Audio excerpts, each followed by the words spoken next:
Well, friends, welcome and thank you for taking your time to be here and to continue our important work of oversight and supporting our city's services. So, without further ado, we'll go to roll call.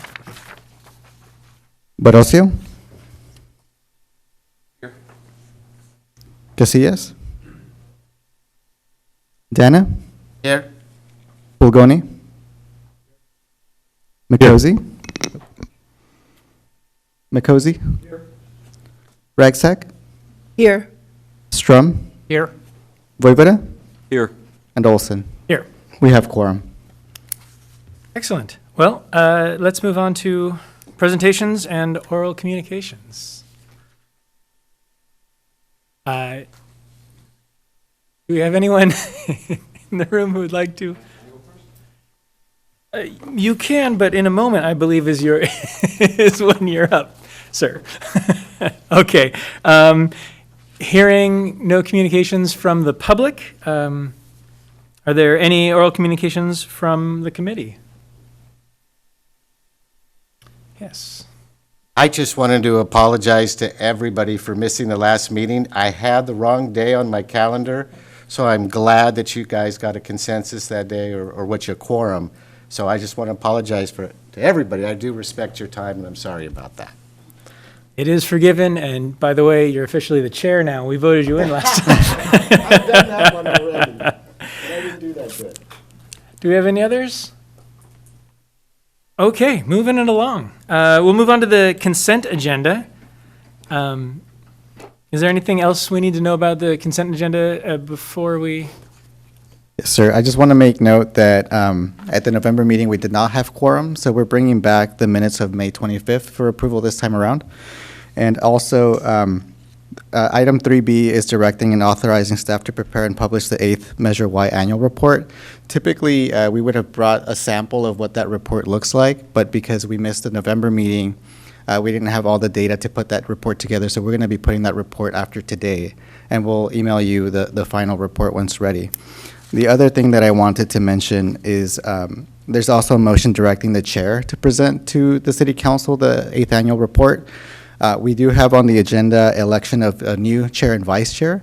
So we didn't specify who would be doing it. So for those of you that that are interested in becoming chair, one of the requirements is presenting to council on the data presented today to the committee.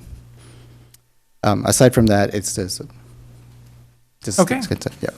Great, thank you. Well, then we would entertain a motion to approve the consent agenda.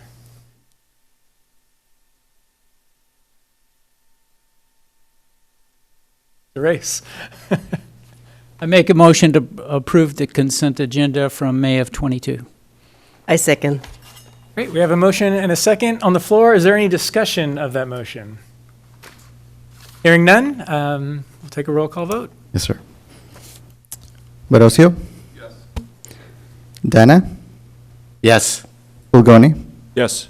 Mikosi? Yes. Ragsack? Yes. Strum? Yes. Voivoda? Yes. And Olson? Yes. The motion carries. Fantastic.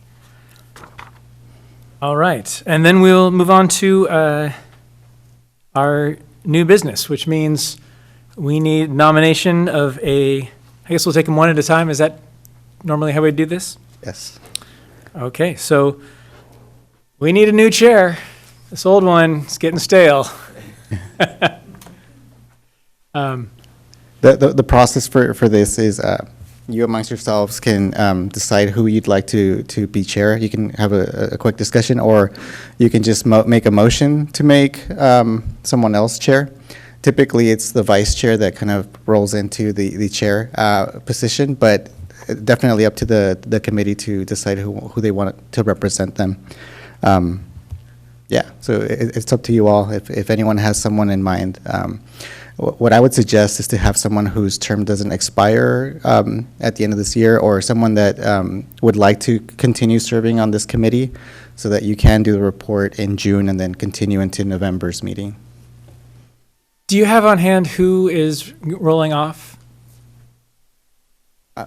I will say that because of the change to the bylaws, everyone is eligible to be reappointed. It's a 4-year term now, so it increased, and nobody has been appointed on that 4-year term.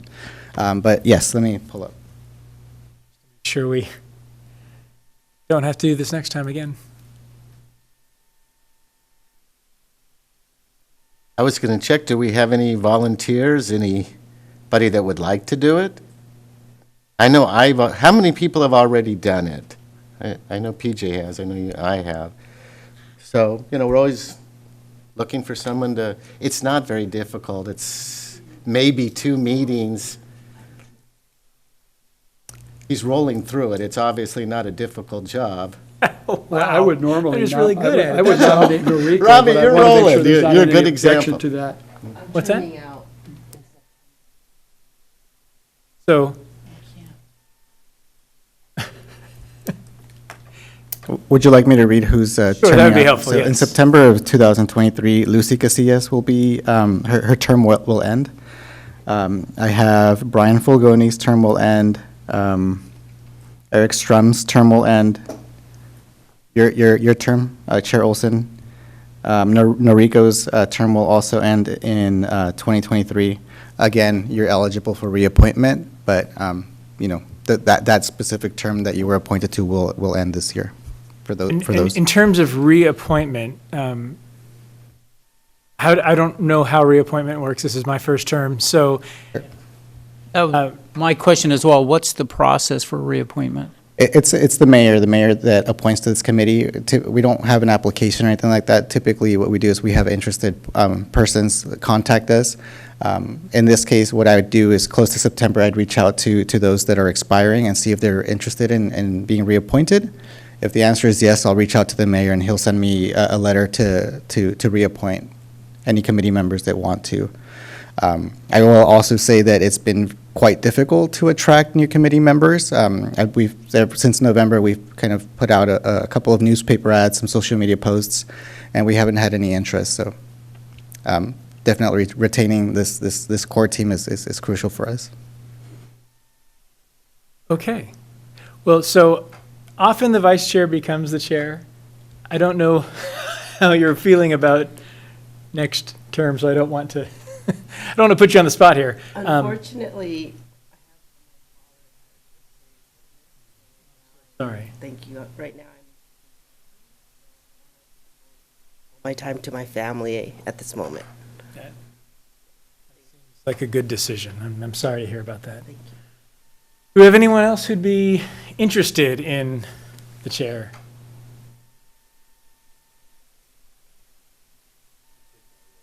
All right. I'll officially nominate Brian Fulgoni for the chair. All right, so. Thank you. So, Thank you. yes, thank you. Does anybody want to make this a contested run for the chair? All right, so I think we can take a vote on that. Right, I need a second, so is McCosy? Do we have a second? I'll second it. You? Perfect, I'll take a roll. Thank you. Barocio?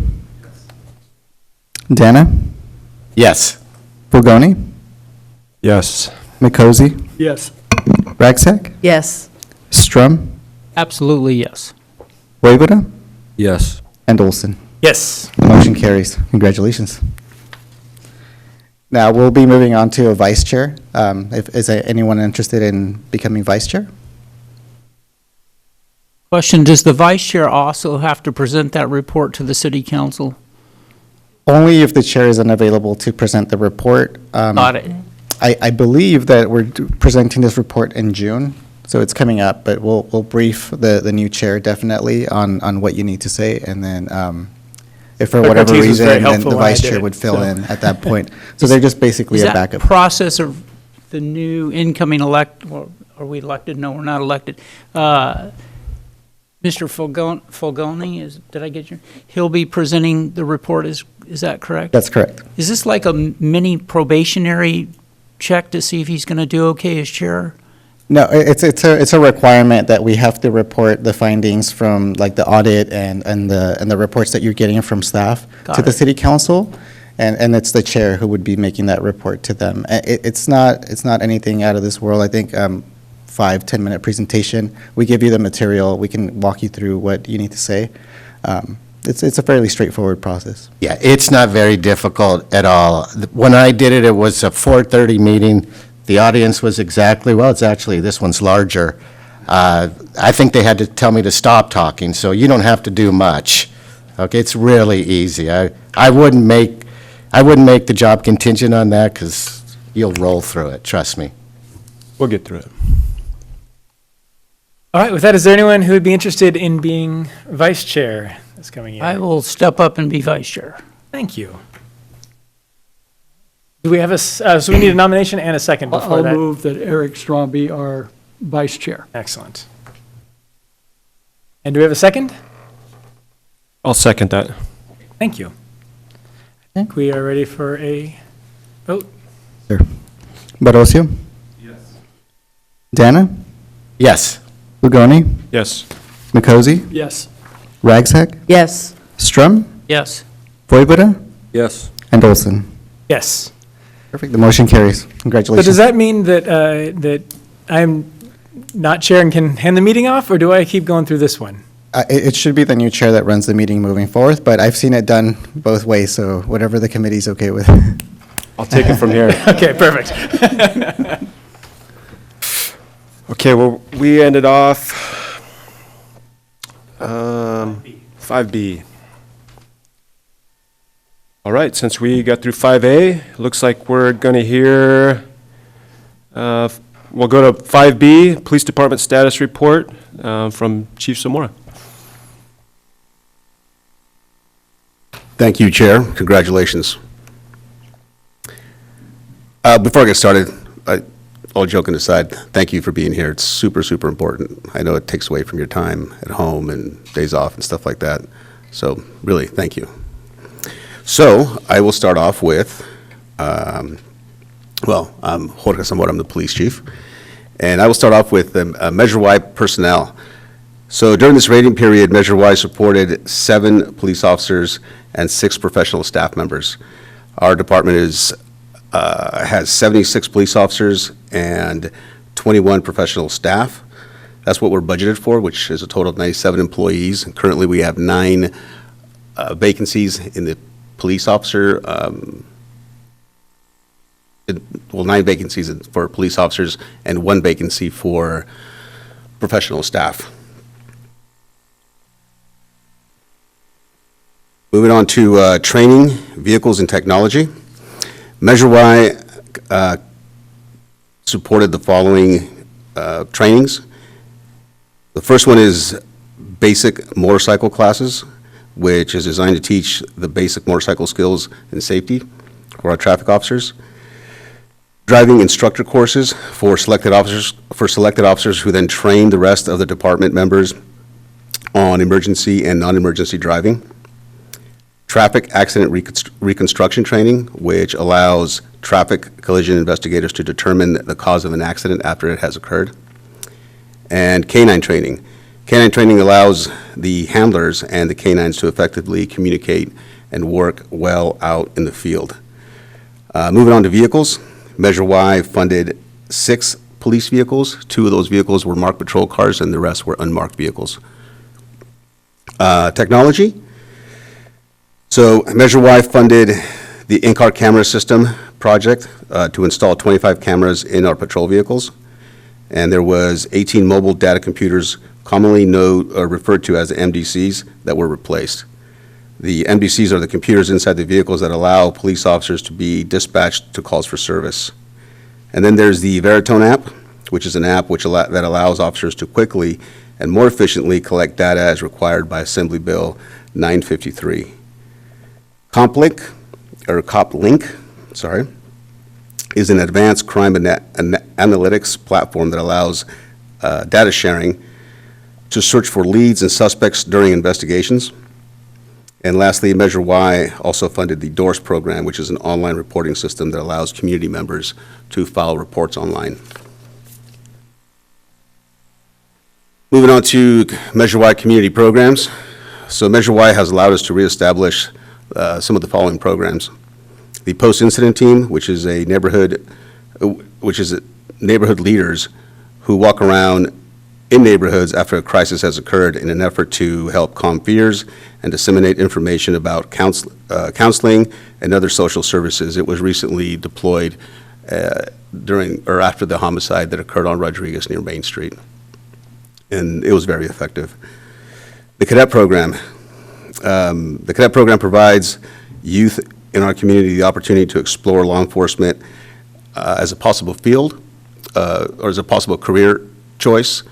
And outside of that, it also teaches just basic life skills, to our youth.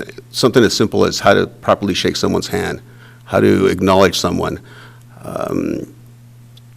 We tend to overlook those things, but for some of our youth, they really need that. And then the Summer Youth Academy, which gives the youth, or our youth, the ability to gain a basic knowledge of law enforcement and develop life skills and build confidence. The Measure Y community programs. The CARE team, it continues to be a successful collaborative effort between Watsonville PD and the County of Santa Cruz Behavioral Health Agency to provide coordinated responses to individuals and families affected by mental illness. Our Caminos program is our juvenile diversion program that uses evidence-based approach to holding youth accountable for their actions, and it provides youth and families with the following: case management, counseling, teen peer court, restorative circles, the Neighborhood Accountability Board, which is known as NAB. This board is community volunteers who listen to the victim and the suspect after a crime takes place. And they collectively come to a decision on how the offender should take responsibility for their actions. There's mentoring, there's pro-social activities, and another program called Guiding Good Choices, which is a parenting component that is proven to improve parenting skills. Measure Y also funded the referral of 213 youth, and of those youth who completed the program, 85% remain arrest-free. And what we do is we track those youth for a little over a year, and we see if they've been arrested again, and they have not. And there's actually a lot more youth that are referred to us, but 213 were the ones supported by Measure Y. That is the end of my report. Thank you, Chief. Any comments or questions or input from the committee members? Go ahead, Robbie.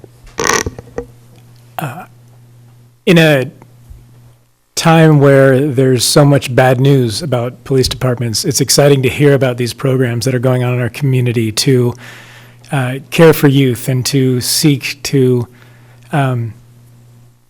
keep people from having bad encounters or needing to be arrested or anything like that, but rather being that proactive work. And it's inspiring, and I like bragging about our police department to friends. So anyway, thank you, Chief, and thanks for keeping us up to date on the people that are being, the effectiveness of like that 213 youth is really inspiring. Yeah, thank you, and thank you for the support. That quick question. I know when I started, we had the oldest inventory of police cars in the area. And I was just wondering, what's an update on that? Have we moved away from that? What's about the average age now of our fleet of patrol cars? Is it pretty modern compared to where we used to be? And has the program helped that particular area? Yes, the program has definitely helped a lot. I remember driving those vehicles, and they were falling apart. I wouldn't say that our fleet is perfect, but our fleet has definitely improved, and it continues to improve. And without this funding, we would probably be in the same place that we were before, if not worse. Good. I had a quick question. Good afternoon, Chief. Thank you for your report. There was a slide up with 2 K-9 officers. Does Measure Y help fund those 2 positions? Yes, so Measure Y paid for the last K-9, and it also pays for the training. And if the training, the amount of training that goes into the K-9 program is pretty significant.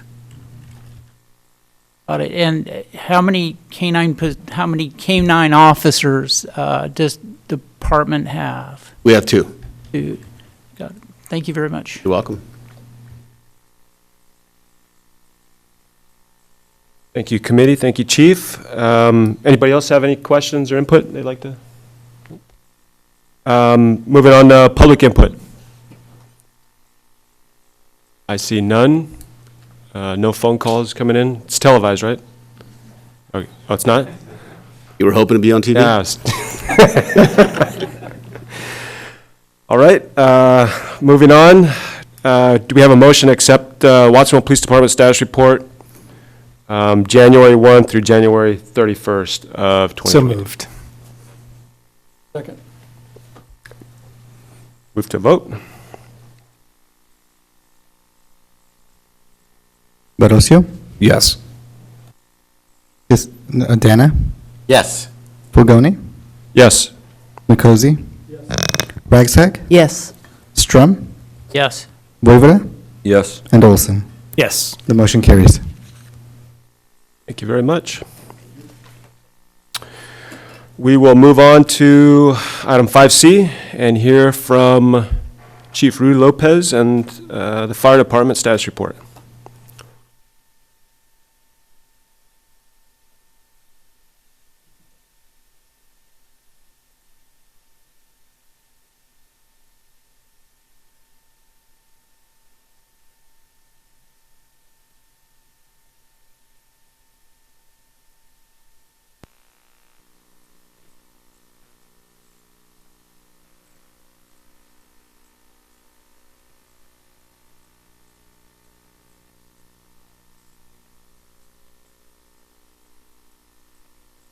I also want to thank you for being members on this committee. It is super important to us as it is for the fire department and parks, police department and parks and recreation.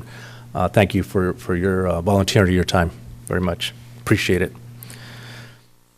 I am, of course, Fire Chief Rudy Lopez. I'll be presenting the report from the fire department. And I'll start out with staffing. We currently, okay, there we go. We currently have 8 firefighters and 1 admin staff person under Measure Y. We also had a promotional captain's assessment, which we did promote one of our engineers. He's now Captain Robert Warwick. Super excited for him. That was last year, of course. I'm also pleased to share that we have had two firefighter recruits graduate from our regional fire academy, which is held at our Station 2 facility. That was in June of 2022. Now, they completed their accreditation, are currently working on their respective shifts. With that, all Measure Y positions are filled. Now, pictured, of course, with me are the 2 recruits who graduated this last from the academy. It's Preston Davis and Trenton Dover. I just saw both of them this morning. Fine firefighters. Moving to apparatus and equipment. So last year we made our fourth payment of $286,000 for our tiller truck. That was back in March.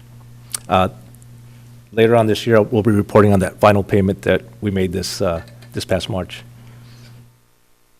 Last year we also moved to from 4.5 bottles to 5.5 self-contained breathing apparatus and a new compressor that replaces our nearly 40-year-old compressor. That compressor and I have been around almost the same amount of time. The SCBA's provide respiratory protection to our firefighters when working in fire or hazardous materials incidents. The 5.5 bottles provide our firefighters 50% more air than previous bottles and are 10% lighter as well. It's a very significant improvement, particularly that 50% more air. As we like to think, our life expectancy in a fire is whatever is in that bottle. So we were able to double that that amount of air. So it's a great move for the department. Now, the total cost for that, for the bottles and the compressor and the packs, everything was $380,000. pretty significant funds, but well invested. We also purchased fire hose, rescue extrication equipment, and radios, and that all totaled $99,000. Next slide. Okay, moving to personal protective equipment and uniforms. We purchased wildland pants, station uniforms, and badges for our members. We also provided training for our fireline medic, which is a member that is deployed on these campaign fires, wildland fires, and provides advanced life support to members working the fire. We also provided training in vehicle extrication and training for our admin staff as well.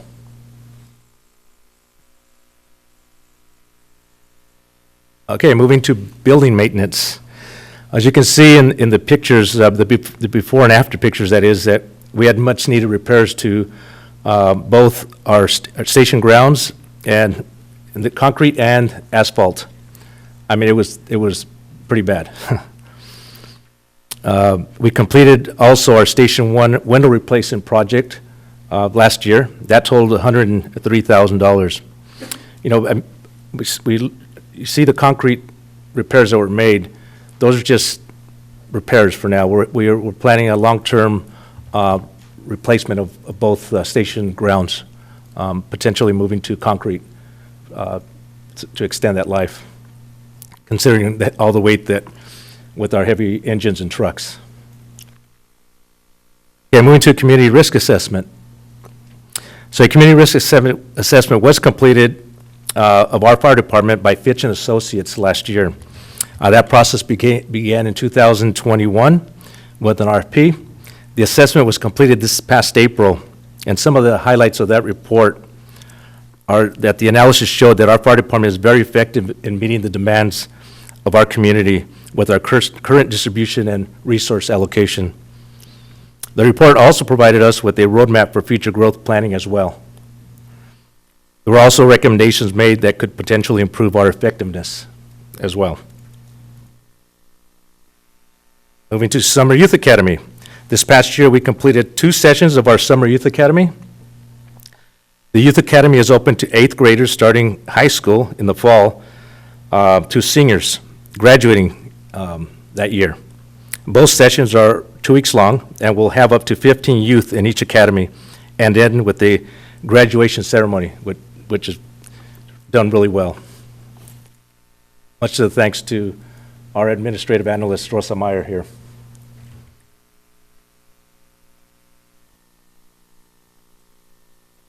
Okay, here we go. Quick video on the academy, Youth Academy.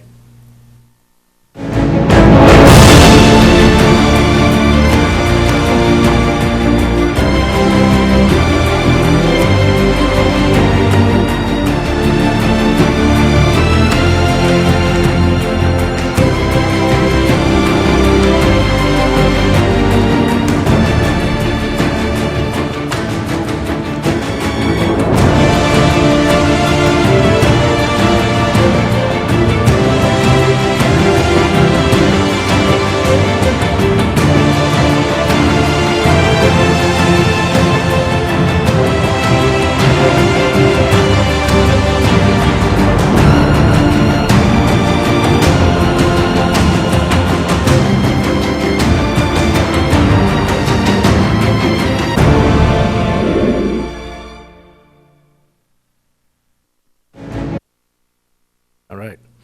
I have an opportunity in both academies to speak to the youth during the lunch hour and make it a point to keep my lunch open so I can provide them an inspirational message each day.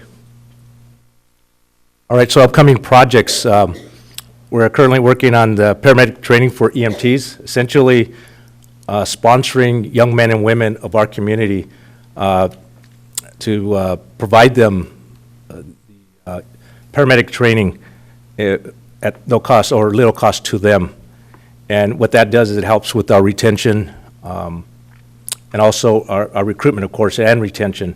We're having a really difficult time recruiting candidates to Watson Fire, and it's not unique to other departments. Many departments are struggling to find qualified candidates. And so sometimes you have to think outside the box, as they like to say, right? And our hope is to be able to recruit young men and women. We currently are in that process right now, and we'll report more on that at our next session. And also, something that's still in our plans is CPR classes for Spanish speakers. We're limited English-speaking residents, and also senior fire safety classes.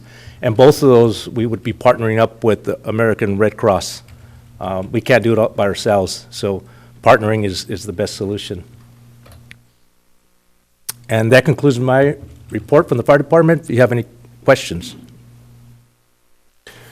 Thank you, Chief. From the committee, any questions or input? One quick one. Chief, I was just wondering how we're doing. I would imagine with all the new hires and stuff, do you still have the overtime problem that you had a few years back? Are you still doing that, or has that improved a lot? So we do have challenges with our staffing currently. We are currently down 4 firefighters. So our sworn personnel is 40, or 38, excuse me. And so, yeah, we are down 4 and soon to be 5 with the retirement of one of your members up there this June. But we're working diligently at filling, those positions. And one thing I am committed to doing is not lowering the standards in terms of the type of people we hire to serve Watsonville. I had a comment and a question. First off, Chief, congratulations on a positive community risk assessment test. I'm Thank you. confident that not all departments get very effective. So that's great. Congratulations there. And I'm curious, on the paramedic training, is that something we're trying to do for all of our firefighters, or is it a specific team, or how does that work? Yeah, so when we recruit, essentially we're recruiting paramedics / firefighters. Often they don't have any fire experience. They're coming off the ambulance. So we end up putting them through a fire academy, a 4-month academy. It's our regional academy. But this is different with this outreach that we're doing with sponsorship. It's essentially taking, hopefully some of them have been through a fire academy, a regional fire academy, and all it's missing is the paramedic component. Because we are committed at maintaining the highest level of service in Watsonville, and that is maintaining ALS service on all of our units. That's advanced life support. Great, thank you. Sure. Anyone else? Thank you. Moving to public input. There is none. Move to motion to accept the Watsonville Fire Department status report for June 1st through December 31st, 2022. I'll move to approve the report as presented by Chief Lopez. I'll second it. A vote? Barocio, Yes. Dana, Yes. Fulgoni, Yes. Mikosi, Yes. Ragshack, Yes. Strum, Yes. Vogoda, Yes. and Olson. Yes. The motion carries. Thank you very much, Chief. Excellent, thank you.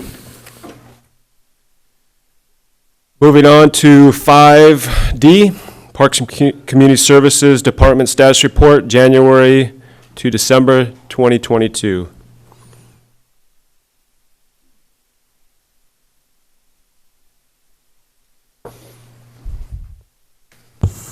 All right. Good evening, everyone. My name is Nick Kalobakib. I'm the Parks and Community Services Director for the City of Watsonville. Would just like to reiterate again, as my colleagues mentioned, thank you for your time today and for fulfilling your civic duty by serving on this committee. Really, really appreciate it. It is super important to our organization.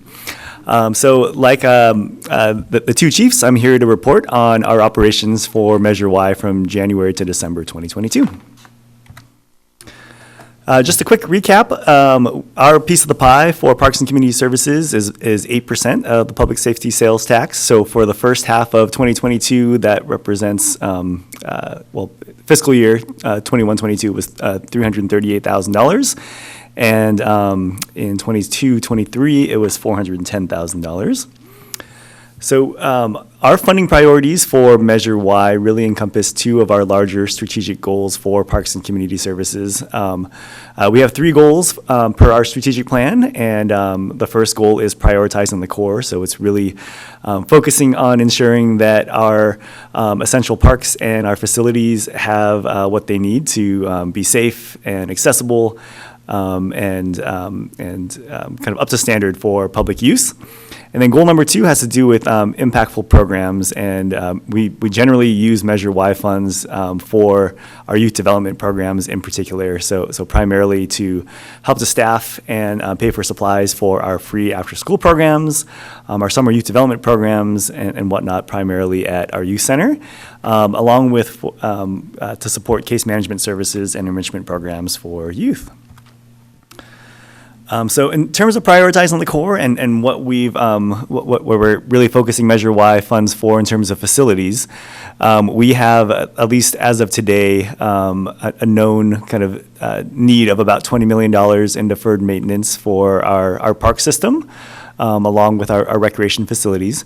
We're currently in the process of undertaking a full assessment of all of our parks and are working with a consultant who's going to, at the end of the day, provide us with a report on all of our needs across all of our 26 parks.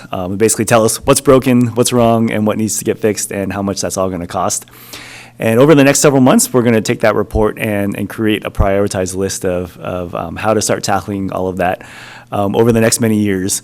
Obviously, the funds from Measure Y won't be able to get us, I think, to really address that list, but we're hoping to use funds from the newly passed Measure R, along with general fund dollars over the next many years to continue to chip away at that needs list.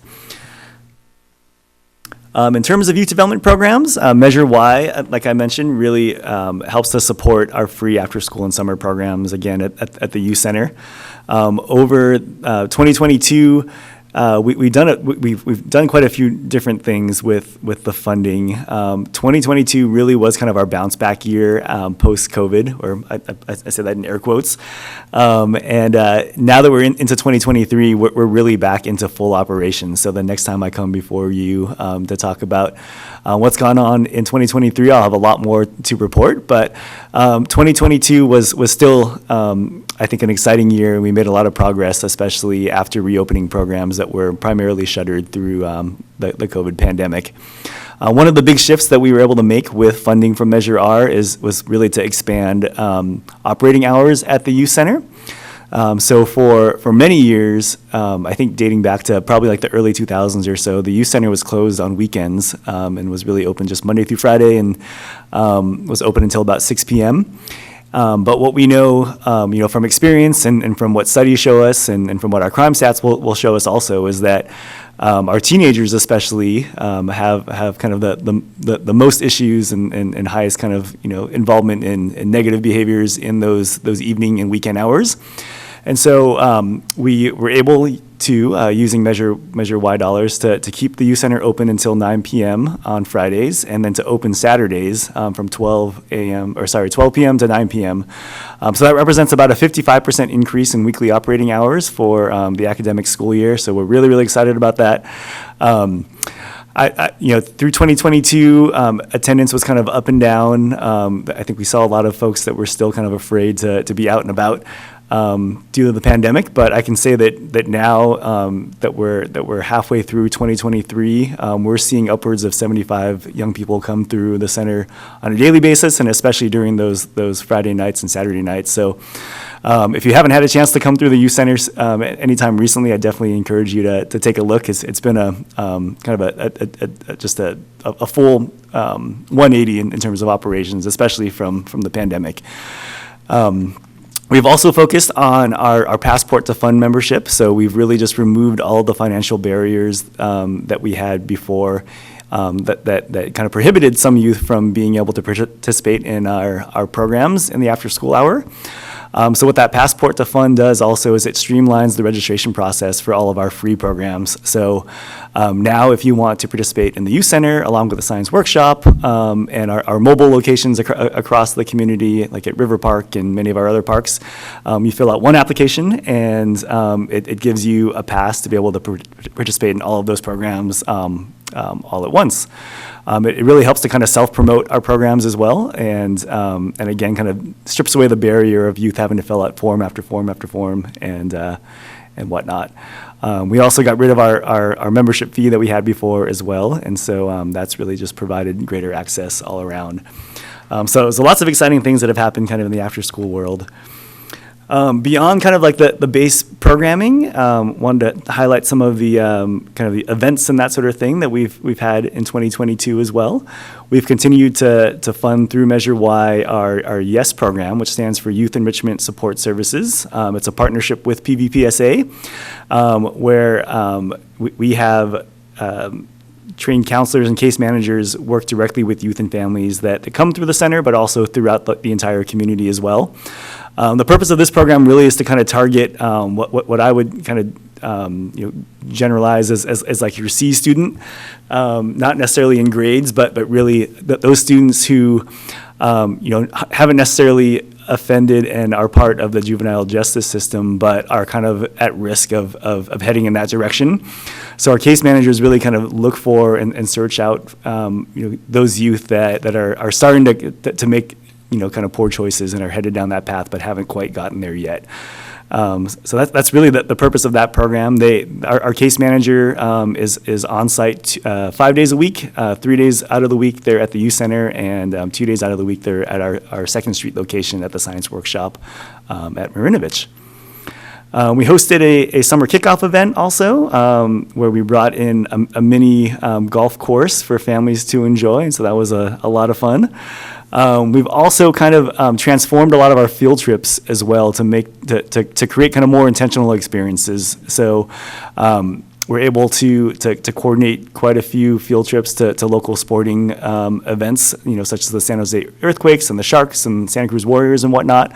But along with taking you to experience, kind of the sport and those games, we've arranged tours to take them behind the scenes, so they learn a little bit more about kind of the behind the scenes operations of what it's like to work in the field of kind of providing professional or semi-professional sports, and so that's been really really neat also.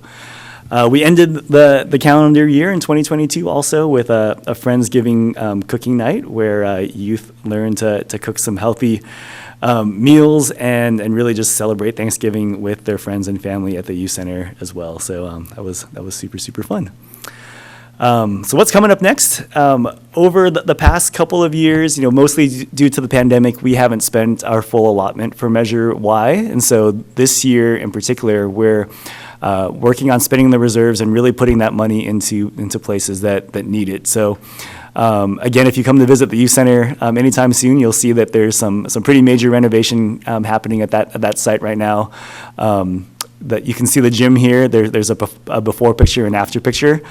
This just happened in the past couple months where we really used resources to resurface the floor that hadn't been resurfaced in many years. They got a full paint job. We're getting a new scoreboard and so forth. Outside of the gymnasium, the floors are being done. The whole inside of the facility was painted, and we're building a new registration check-in desk at the youth center as well.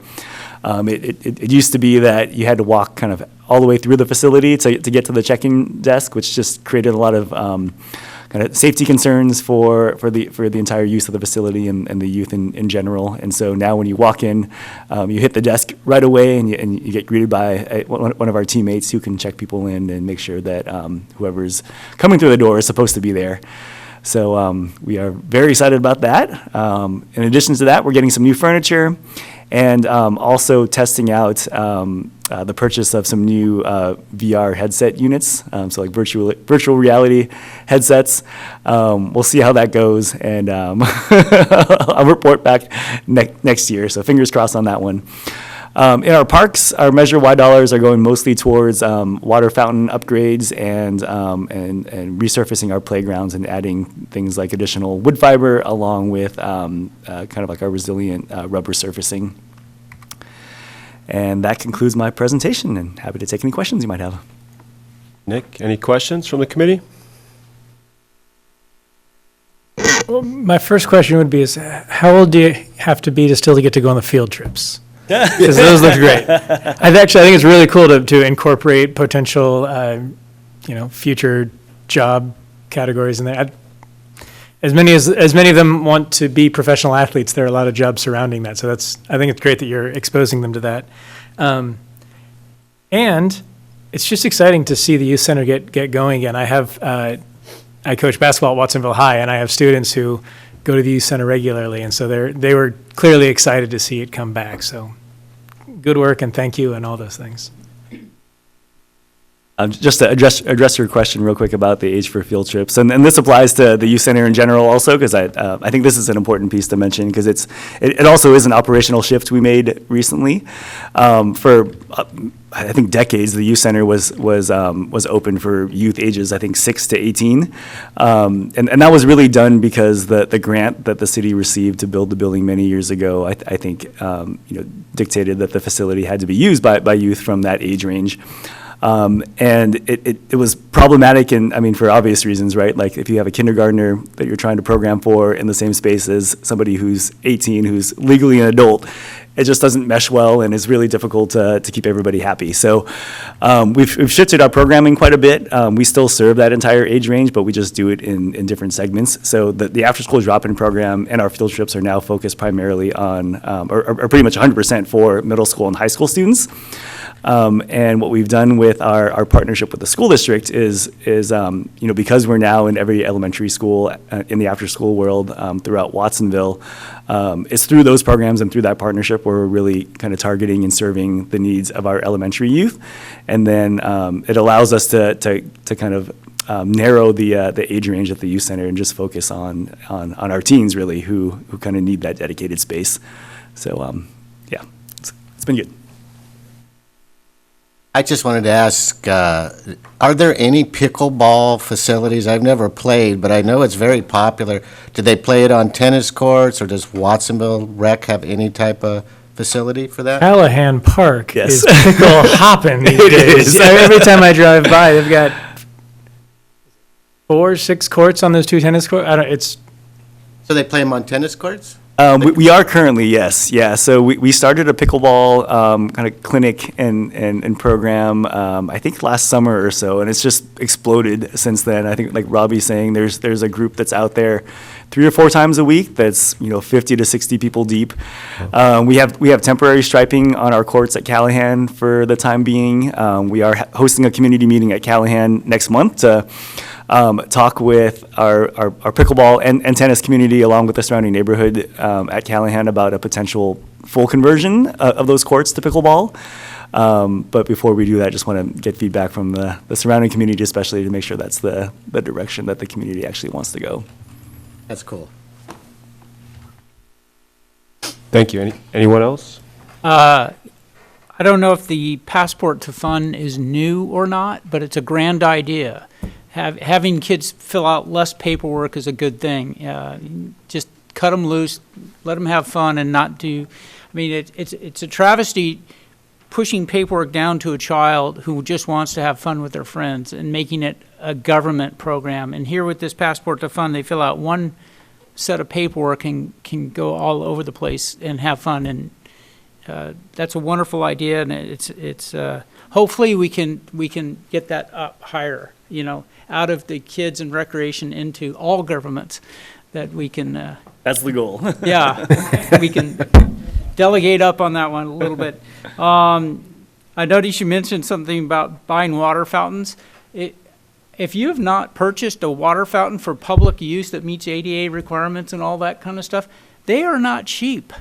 They are not cheap. They're thousands of dollars. And you go to a park and there's a water fountain sitting there, and you don't realize that costs taxpayers a lot of money. I don't know why, and I don't know how. I was in charge of hundreds of those in my previous job, so I know I know how much they cost, so good job on that.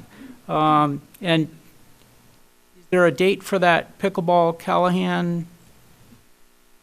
You can get back to us. It's the on that. 20-something of June. It's a Thursday, I can tell you that. Let me pull it up real quick. Is it going to be contentious? I know we've had too many of those meetings.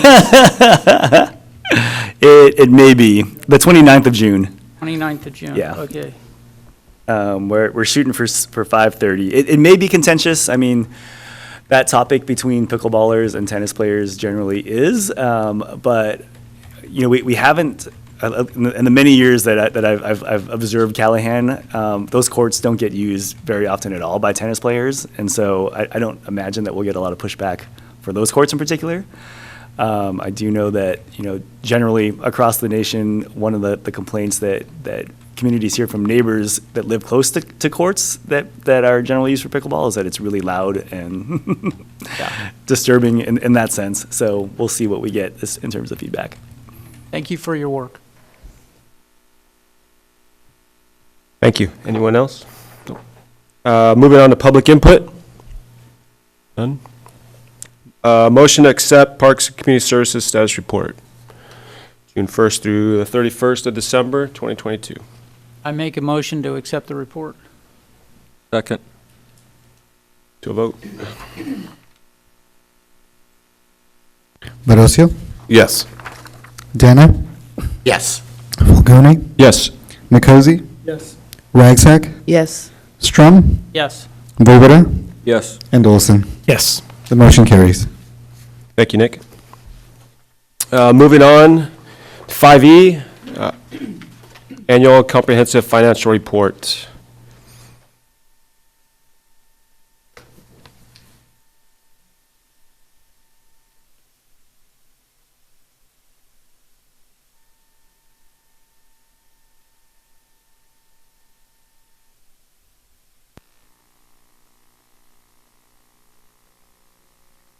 So for finance, it doesn't really work to do a calendar year. We haven't had a meeting for a year. So I have to present the financials for 21-22. The Measure Y ordinance does require that we have an external auditor measure our numbers. So I'm going to present that to you. And then I'm also going to give you a current year look at what our mid-year looked and what our projections are through year end. And just because we're in the middle of the budget and that's going to council in June, I'm going to give you a draft of the 2 years that are coming up. So it's going to be short, but it's a lot of information. It's a lot of years. So just so you're aware. So this is our, we got an unqualified audit opinion on our 21-22 final numbers, which means we got no audit findings. It was a good report. All of our, not all of our funds, police was able to add a little bit of fund balance. They weren't able to complete all of their capital, but operationally, fire and capital were, fire and police were able to spend all of their dollars as budgeted. PCS only fell a little behind because it was still a COVID year, so they weren't able to fill all of the years. So they did add to that fund balance. And if you saw some of that work that was done at the youth center, he used some of that fund balance in the current year to do that. So it was an exciting opportunity for them. Even though they have a smaller allocation, they're still able to do projects. This is our current mid-year. So we're projecting out. The budget showed they were going to spend down their fund balance, but we're projecting out mostly due to capital, but some of the capital doesn't always come into play at the time that they want it to, and so we carry it forward, but our projected numbers do show that they will spend down some of their fund balances to the tune of $171,000. And the fund balances really have come about because in the prior years, they haven't been able to fully fill all of their positions that they've budgeted for, but we actually budget like bursting at the seams as much as possible so that we're able to fund as many police officers and fire staff. But what's happened through the years is in the past years, they have accumulated fund balances due to shortages in those. And so the maintenance of effort is required to be met, and we more than meet it every year, and this is just a slide that shows that. And then this is a sales tax-driven revenue, and these are our top categories. And as you can see, in some of the areas, the more darker ones is the fourth quarter of 2022, we're starting to see inflation kick in a little, in that the general consumer goods are coming down. Also, our autos and transportation were pretty flat. This is a destination-based sales tax, meaning if you go to Seaside and register your car to Watsonville, we get that half cent, but we don't get the Bradley Burns, the 1%. And vice versa, if you buy a car here, but you register it for Seaside, we don't get this. This is a transactional use tax. So this just shows you how the major categories in the sales tax.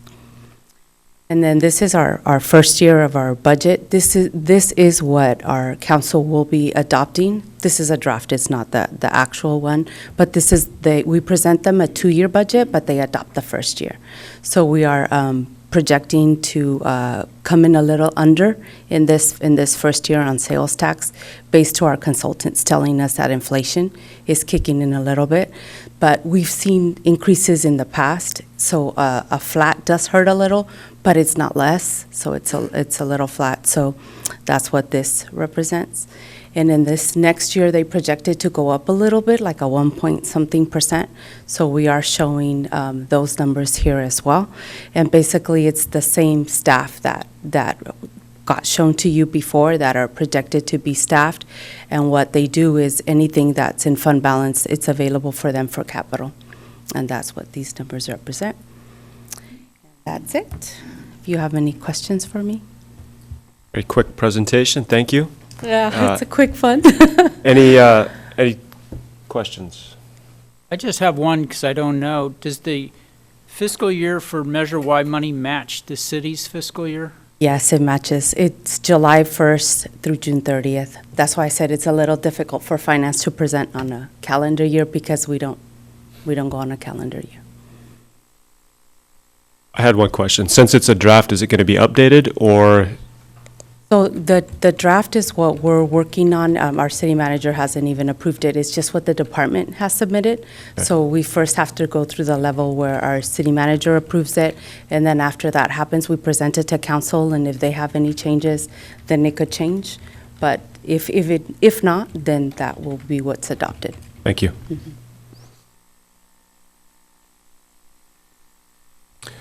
No other comments, input from the committee? Thank you very much. Open up to the public. Nothing? Move to a motion to accept the annual comprehensive financial report for 2021, 2022, mid-year, 2022, 2023. So moved. I second. To a vote. Barosia? Yes. Dana? Fulgoni? Yes. Makosi? Ragsack? Yes. Strum? Yes. Voivoda? Yes. And Olson. Yes. The motion carries. Thank you guys very much. We're moving to the adjournment, the conclusion of this meeting. Mr. Chair, I have our new city managers, Renee Mendez here. I would like to introduce him to the group. And also, he has an announcement for you all today before we conclude. Absolutely. Thank you. He's going to be chair? I'm going to be, am I on? Yeah.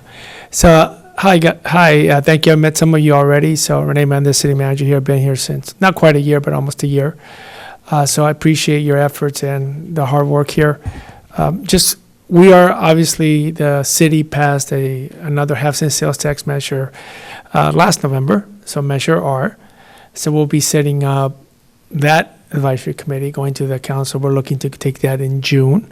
As we're looking to set that up, we might look at possible bringing back some changes to this committee as far as maybe making it a little bit more structurally and aligning it a little differently. So we'll have that conversation with you, and we'll present it to you. I think part of the challenge to these committees is that they don't meet that often, and when we bring stuff to you, there's a lot of things already in the works. So I think that's one of the goals that I'm looking to, how to engage it maybe differently moving forward, because I think that's also, as these committees sort of over time, it becomes a little bit more routine, and maybe it's not as exciting to join them. So I think that's one of the things that we're looking to see how we can improve it. So I just wanted to share that with you as we're looking to set up the other committee. One of the things we are actually looking at the other committees to maybe bring a youth member to the committee, because we've been getting a lot of those types of, empower youth, making part of the process. So that might be something that we're looking at for that committee. Because this is, so that's just one of the things that we're considering. We'll be bringing that to you in the future. So I just wanted to give you an update on that. Thank you. Thank you. With that, Mr. Chair, you're free to adjourn the meeting. All right. Thank you. First, committee, you guys have any questions for city manager? No? All right. We'll move to adjournment, and I just want to remind you guys, our next meeting is November 8th, 2023. Thank you, guys.